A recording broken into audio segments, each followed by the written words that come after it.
And so the one that she knows quite well is, again, because she's written a book, Saving Leonardo, is she turns to the arts. And so she covers 4 kind of periods of art that went away from kind of the style that I think most people may think of when they think of, art houses and collections. It's, the portraits and the paintings of scenes and of realistic forms. And so the first one that she deals with is Impressionism. And so Impressionism is little dabs and dashes of color.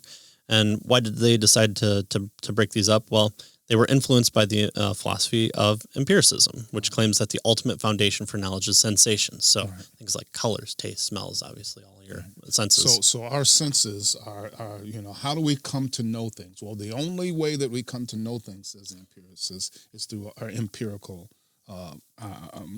empiricists is through our sense perceptions. That's how we come to know. So we can't know outside of our sense perceptions. So if you can't feel it, taste it, touch it, smell it, whatever, then it not only can't we know it, we would suggest it really even doesn't exist, right? In fact, that's where the logical positivists, if you'll remember, got their ideas from empiricism. They were empiricism to the max, right? And so they dismissed everything else as meaningless if you can't know it by your sense perception. And look here, it's the philosophers thought of empiricism, the scientists, the learned people. It trickled down into the arts, and here it's the arts of the time, which was predominantly your paintings, but you also had plays and musicals and other stuff.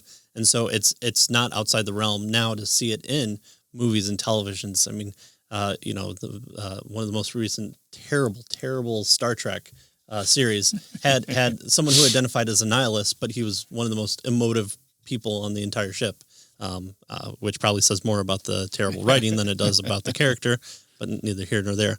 And so to reach the foundation of empiricists say we must reach down the level of sheer sensory input, because again, like Tony says, that's where we get that's where we know things, because there you have 3-dimensional space, and it's also filled with color and vision.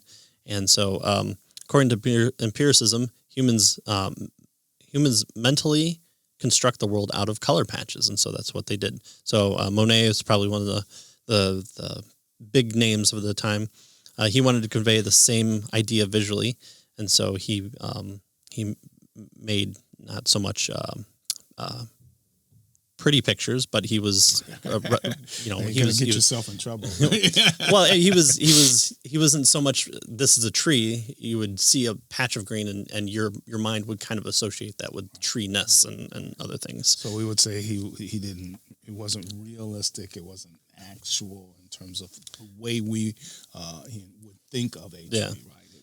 It was these patches and that sort of thing. Yeah. So he was more streaks, spots. That's what he was more concerned with. So he would say that he can't accept Christianity because its central claims cannot be directly verified by empirical science. Which is God exists and is the creator of the world, right? Right. And so we can't taste, touch, see, feel, that sort of thing, at least. So it seems to them. And so therefore, it shouldn't be accepted. Right. And so out of this idea is where he would derive his art. But you might respond by asking, why do you think empiricism should be the test for truth? Which is a decent, question to ask. So, this is my ultimate. Well, why is that your ultimate? Why should that be the ultimate? After all, does anyone really think that the ultimate basis for knowledge is color patches? Does anyone really reject everything non-empirical, like love or justice? In practice, no one is a fully consistent empiricist. It fails the practical test. It fails to explain what's out there in the world. To say everything is this, that's again your big number 2 principle flasher should go off and say it sounds like it's being reduced to something. Right. So these shapes they're there, but anything more than that is just an illusion. And so that's where you can kind of sink your hook into. Christianity is respect the empirical dimension. So there's your principle 5 there.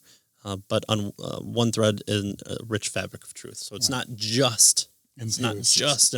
It's not just our sense perception. And so, again... But we don't throw that out. We don't right. say it's not. Our sense perceptions aren't part of how we know things, right? No, they are. Right. But they're not the only way. Mm-hmm. Right? Is the idea.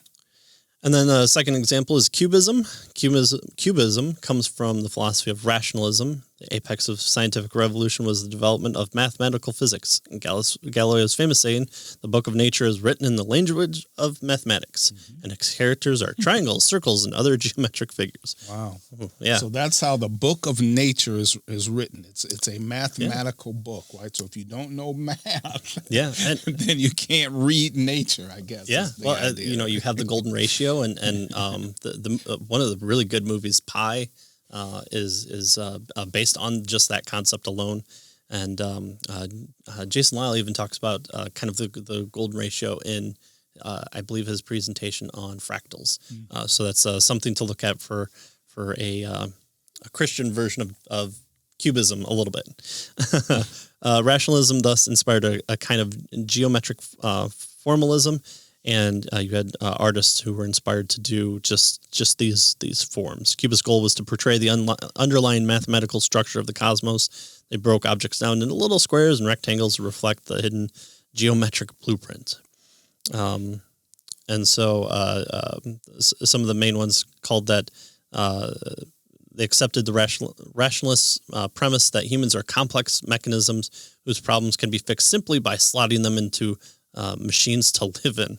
Which again, if that's not a big tell-all to say we're trying to fit humanity into a slot, I mean, this is pretty much it. And we've also talked about in past episodes about those philosophers that try to say humans are just machines, and so this is one of those areas where artists are trying to do it too. As one social critic writes, that this housing projects were done in this type of cubist form. He called it a visual expression of materialistic and rationalist conception of human life, and ultimately those failed into dreary, depressing seedbeds of crime and social pathology. So when it comes out of the university and into the public policy, it's easier to identify their flaw. A materialist and rationalist conception of human life fails to take account of our full humanity. Thus, its consequences are inhumane. There's the reduction.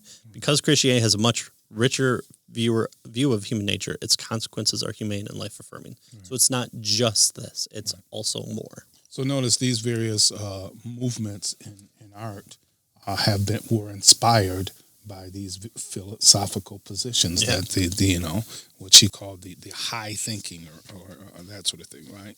And so high culture is what she called it.